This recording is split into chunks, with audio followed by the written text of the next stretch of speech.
as no one noticed the eerie expression on the face of the Jacksonville sheriff after his hypocritical apology. The teeth that William McNeil Jr. lost when he was beaten by the police officers reveal a heartbreaking truth. Less than 24 hours after William was subjected to violent law enforcement, the black sheriff of Jacksonville appeared at a press conference. He apologized to William, saying, "The use of force looks bad," but few noticed the strange smile that flickered at the corner of his mouth. D. Bowers, the officer who carried out the violent enforcement, has vanished without a trace. When faced with a question from reporter Eric, "The police know the truth but are unwilling to admit it, they are just going through the motions." When William appeared at the press conference, it was obvious that several of his teeth were missing, and it was only natural for William to feel scared when confronted by so many menacing police officers. All because William's headlights were not on. D. Bowers smashed the driver's side window, punched William in the face, and then dragged him out of the car to continue beating him. Throughout the entire incident, it was the officer who initiated the violence. William did not engage in any violent behavior, yet the officer has resorted to a veiled lie, claiming that William reached for a large knife under the car. However, no publicly available video shows such an action. This kind of excuse is even more terrifying than the violence itself. Hi guys, welcome back to our channel. In case you're new here, my name is Maren. And I'm Maureen. Right, so in today's episode, you're going to be reacting to a video that has been going viral of William McNeil's case, where he was pulled over by traffic officers, and what happened after is what set the internet ablaze. Guys, let me just remind you for a second that the internet has not forgotten about the Rodney Jr. case and what the father did to try and defend the son who was unalived by cops, right? That case is not even old on the internet. It's still something ongoing. And then we see William McNeil's case. Right, so guys, today we're going to be reacting to Black Americans reacting to this situation, and we're also gonna be listening to the response of McNeil, who came out to make a statement, and the Florida sheriff, who happens to be black. The black community feel like he has quite let the community down, and we're also gonna be listening to the governor of Florida, who will be making a statement on the same. Right, let's watch and then we come back and talk about it. But you can remember to leave us a comment on your thoughts and opinion on the comment section. Also consider subscribing if it's your first time here. Let's watch and then we come back. And when it comes to that Jacksonville police brutality, telltale signs when they put that black representative to be the face of that atrocity, we stop listening. We already know what time it is. Seen this play written 1,000 times. You know what I'm saying? And that's really the only reason he got hired. You ever heard of a personality hire? That black face be up there just in case anything go down. They gonna use him to talk to the people. That's how you know it's wrongdoing. It textbook. Come on, man. Guys, like, think about what he's saying. I know we all thought it for a minute. These incidents happen, and then that particular police station, that department is known to be their normal way is to use force on citizens. So it kind of makes sense if somebody would go with this line of thinking, Anyway, let's continue. Want to know why Black Americans still don't trust the police? Here's a great example. This is William McNeil Jr., pulled over in the daytime because his headlights weren't on in possibly inclement weather. He was calm, compliant. He even put his hands in the air. He asked why he was being stopped. He asked for a supervisor. He showed no threat to anyone whatsoever. He never resisted. Then, all of a sudden, they smashed his window. He didn't fight back. Still, he didn't run. He didn't resist. And then an officer who was not supposed to be above the law, what did he do? He threw a punk-ass punch. There was no reason for that punch. Then, sadly, 3 officers dragged him out and beat him while he was still, once again, not resisting. Look at that knockout punch. Watch it carefully. All that for headlights in the daytime. No resistance. And yes, he had every right to ask for a supervisor. We all do. You know what concerns me the most about the video in Jacksonville of the young black man getting beat on by those police officers? As I was watching the video, I seen one of them was black. That's what really hurt the most. How could you as a black man watch 3 white men, 3 white police officers break that man's window? That wasn't even a punch to the face. It was a strong ass slap. Like them slaps that you push somebody, it was forcing in that bitch to his face. Watch them drag him out the car, not even within 0.2 seconds of them asking to get on the ground, this man automatically yells, "Stop resisting," punching on him mid-sentence. The sentence wasn't even out to stop resisting before he started punching on this man. And it wasn't just one person, all three of them. And that black man sat there and watched. He sat there and watched. Guys, what I'm struggling to understand is driving with a broken tail light. Is it such a broken? He didn't have his headlights on.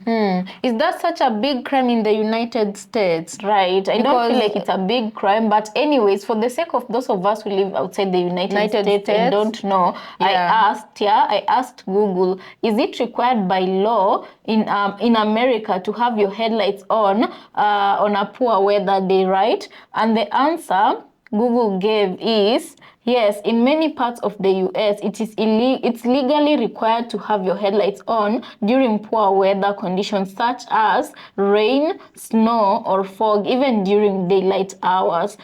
This is often tied to the wipers. Let's just leave it at that, right? So it's required to have your headlights on when you have poor weather such as fog, rainy season, or the third one they said was during snow. And as I asked, is it such a, because yes, I do get why it's a big deal to drive without having them on, because it can cause accidents, but when it comes to police stopping citizens, I don't believe this was a case where they had to use this much force, because how they treated him before we started following this story, as we thought that he was a criminal or he was carrying something illicit, and that they were trying to stop a crime from happening. That was before you watched the video, right? When you watch the video, it is assumed that, okay, it's not assumed, but the police claim that he had a knife in his, what is it called? Under the floorboard. Right. But I didn't see anywhere in the video where the guy bent to, right? Yeah, I didn't see anywhere of that matter, right? So So guys, let's just watch and then we'll give our full analysis at the end of the video, right? Let's watch. That's what hurts the most. All he did was ask to see a supervisor. Now, I am not a lawyer. I can't tell you the exact laws of Florida, nor do I live in Florida. For the people saying he didn't comply, we still have certain rights. What makes it even crazier, he slapped that man after he broke the window. His partner saw the camera. If you looked at that man's face, he was filled with fear. That man was like, oh, we fucked up, tight faces. And that didn't stop them. And the fact they feel they have the power to do this at all, let alone broad daylight, it's sickening. And half of these people don't even face repercussions. They're either suspended without pay for a while or let go. It gets to a point that we're just fed up, bro. And we have to deal with this on a day-to-day basis. Exit the vehicle now! Exit the vehicle! My name is Trey Mosley. I'm a police officer here in California. I'm gonna break this video down, and some of y'all ain't gonna like it. And I really don't care, but we're gonna break it down anyway. Yes, sir. Is there a reason why you're popping the door open like that? I don't have a window that works. Is there a reason that you're pulling me over? Yeah, absolutely there's a reason why I'm pulling you over. For one thing, inclement weather, you don't have your lights on. Two things, you're not wearing your seatbelt. It's daylight. I don't need the lights. And it's not weather. It's not raining. Oh, this is inclement? It's not raining. Okay, I'm not arguing with you. I'm telling you why I'm pulling you over. Give me your driver's license, registration, proof of insurance. No, call your supervisor. Why? Excuse me? Call your supervisor. Why did you pull me over? 27, 35. I'm a cooperative dog driver. I've already told you. Why did you pull me over? Step out of the vehicle. No. Step out of the vehicle. When he pulled me over, he walked up, opened my door because my window don't work, right? Okay. And then I said, so what I did wrong? Yeah. He said, well, for one, your headlights are off under this weather. I'm like, okay. There's multiple people headlights off, first of all. And then there's no rain. It doesn't matter. You're still required to have headlights on. Can you pull that law up? Huh? Can you pull that law up? Yeah, when you step out of the car, I will. Can you call your supervisor? Huh? Can you call your supervisor? All right, go for it. That's that shit, bro. That is that shit right there. Now, if a citizen is asking a question out of genuine concern, then absolutely the officer should take a pause and try to explain what's going on and give that citizen an opportunity to go with the program on their own accord. But in this situation, man, I'm telling y'all, I've seen this shit play out a million times. There was no words you could have used to get this dude out of the car. His mind was made up, and he was going to keep bringing up argumentative points. Like I said, we're not doing that shit, bro. It's not going to happen. Exit the vehicle now. Exit the vehicle. Show me your hands. Here.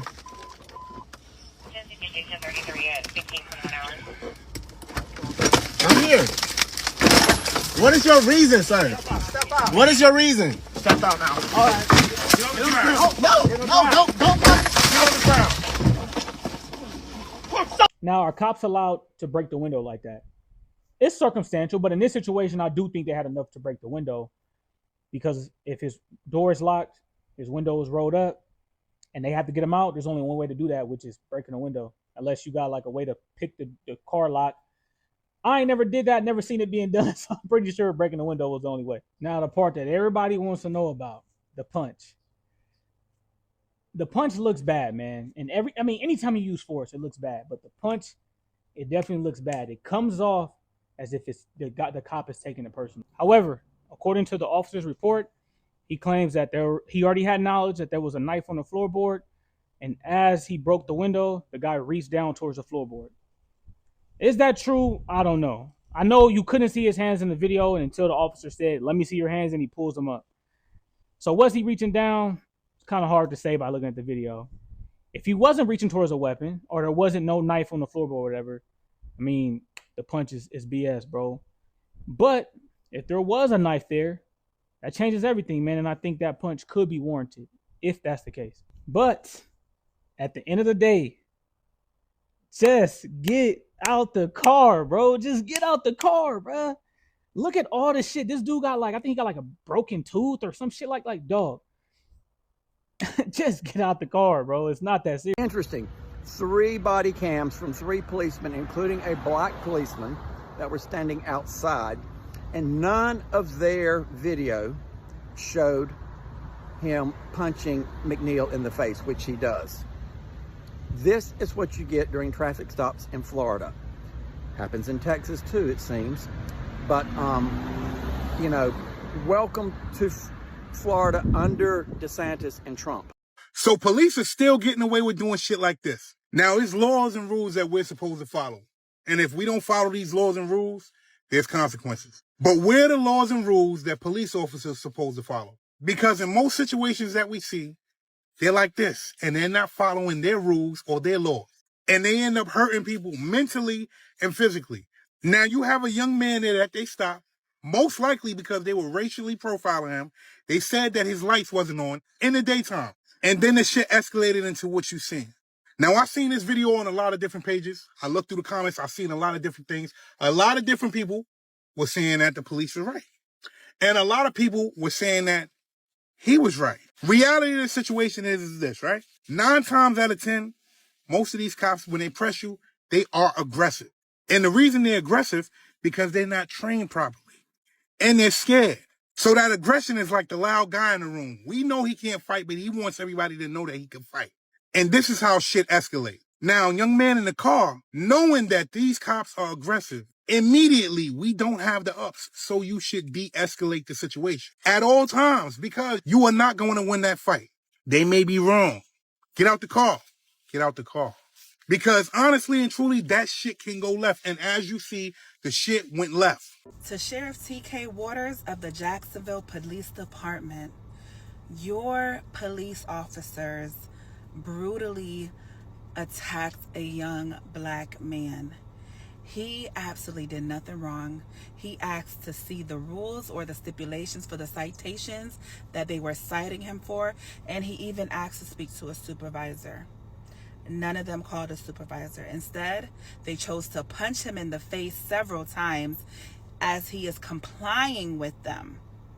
And still yet, none of those men in that video have been charged or released without pay. Not even with pay, without pay. Your department is supposed to protect and serve.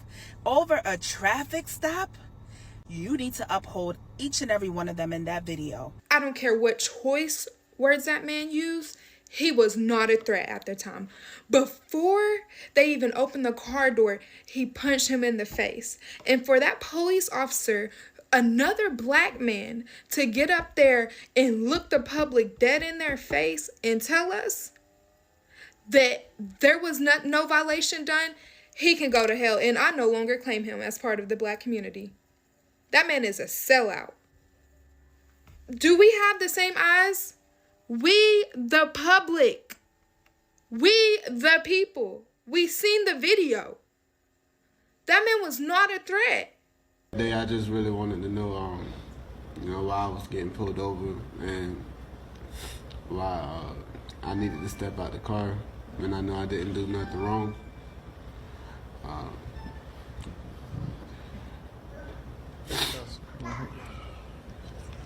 I was really just scared. Just see that video made me go back to the moment when I was 22. It hurted. It made me upset. But I seen what my son did that I had to do. And he sought right. And he did right.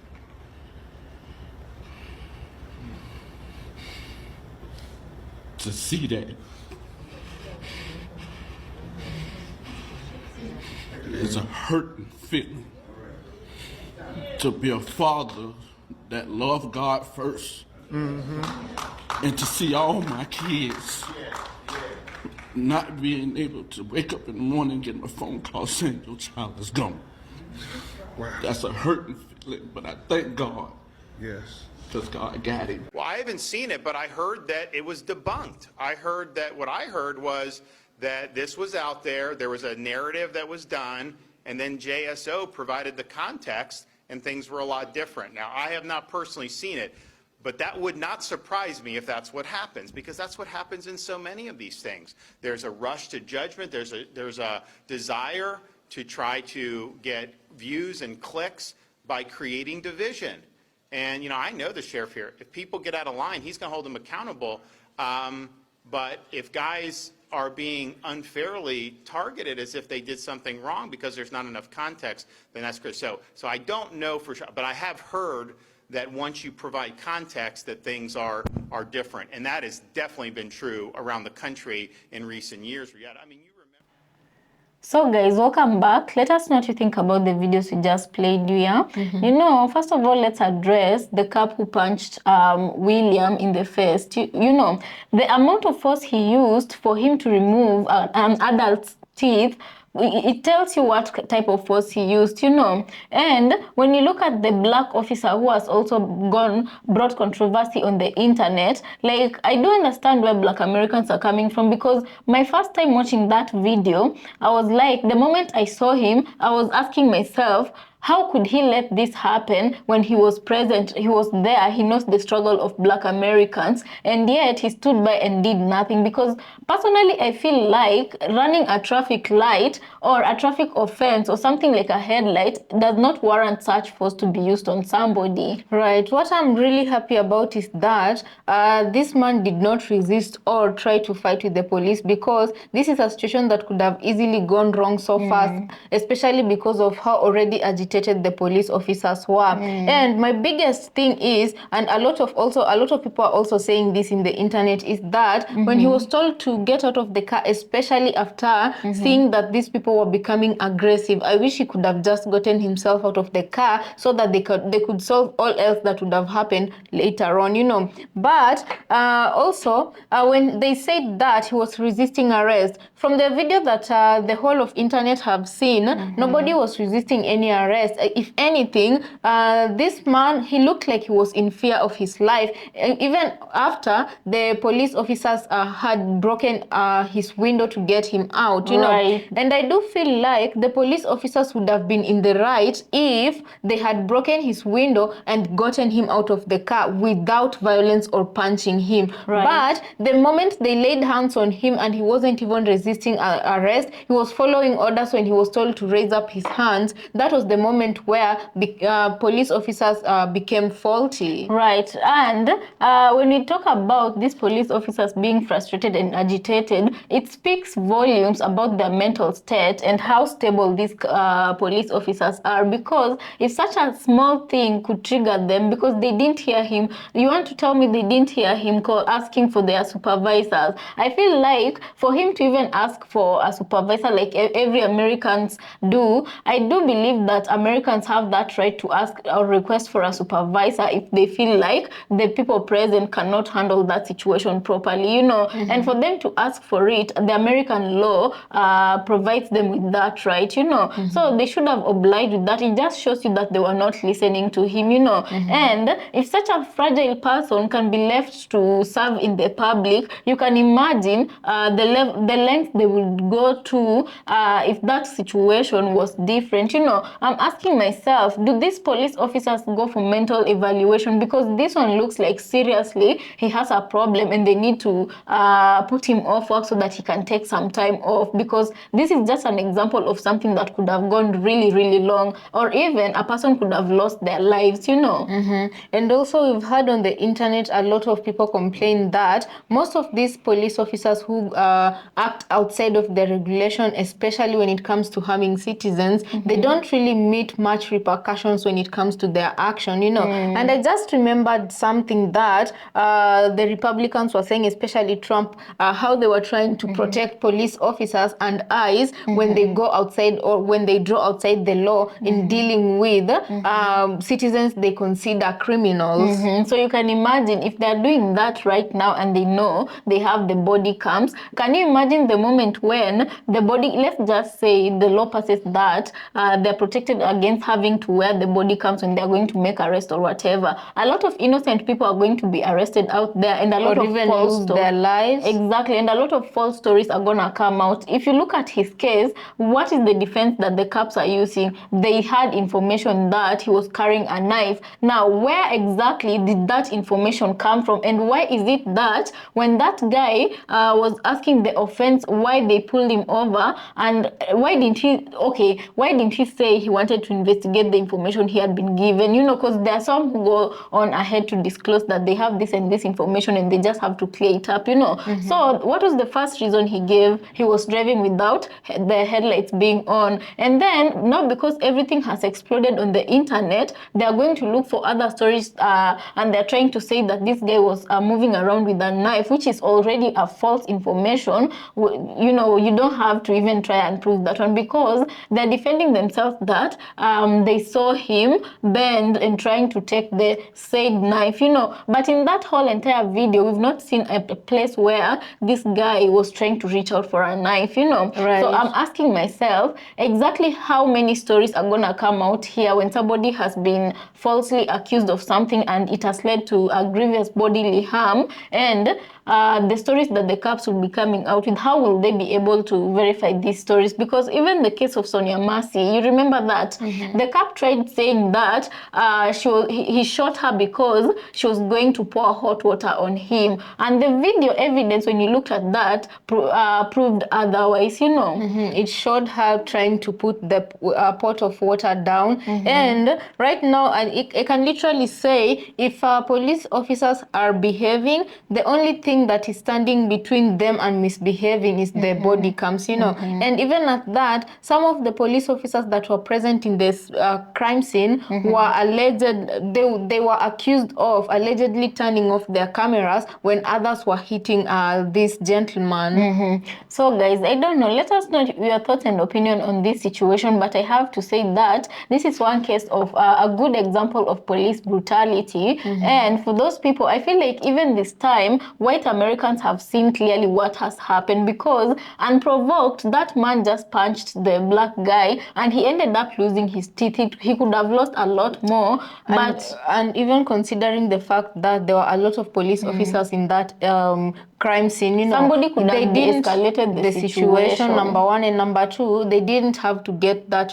physical with him. The fact that they had already successfully broken down his window was enough for them to just grab him and make an arrest, you know. No, it wasn't a must for him to punch and beat down on this guy, you know. So also I think my parting shot would be that in this case, I do feel like, yes, police officers were aggressive aggressive and they used excessive force, and that should they have just left it at breaking his window and arresting him, they would have had a case. They would have had a case against this young man. But the fact that they went on ahead to punch on him, even after it has been proven that he was never resisting arrest, I feel like that is where that is what made police be put under scrutiny, you know. And for the general public, I really just wish in cases like this, cooperation goes a long way, right? Whether or not you're guilty of whatever they're accusing you of. Although I kind of understand why. You know, I'm saying, being that in America police are trigger happy, it's better to comply and keep your life than to end up dead. You get what I'm saying? You're saying, Maureen. Although in some situation, I also understand those who lock themselves in and wait for a supervisor. You know why? There are people who've been framed, but the very police, if they don't find anything on you or any reason why they pulled you over, they're gonna frame you. For instance, there have been cases of people who've been charged of drug offenses just because a police officer framed them. There was another case we saw that went viral on TikTok where a man had bought a drink and it was even a sealed drink. It wasn't open, mind you. And then he was pulled over because he was black, and the officer was driving a nice car. Right, and the officer was a white and female and male female, right? The white female went on to tell him to get out of the car, which he complied. You see now how tricky these things are. True. He when you say like that, and got out of tricky. the car. After that had happened, this lady opened the drink, poured it around his car, and then left it halfway, and then arrested this guy for intoxication, driving while he was intoxicated. Because I guess he didn't even test a drop of liquor when he was still in that car. So after he was taken to court, jail, and then they later on released him, he just went home like a happy complying citizen. But then he hit them back with a lawsuit, and the body cam proved that she indeed framed him for the crime she wanted to arrest him for, just because he was black and she couldn't find any reason to arrest him, so she created a reason, you know. So when you explain it like that, I do get it. It's tricky. This is where you say any action is a double-edged sword on Black Americans or people who are getting pulled over by corrupt or bad police officers. Right. So guys, let us know in the comment section what you think about this episode. Also consider subscribing if it's your first time here, and we'll see you on our next episode.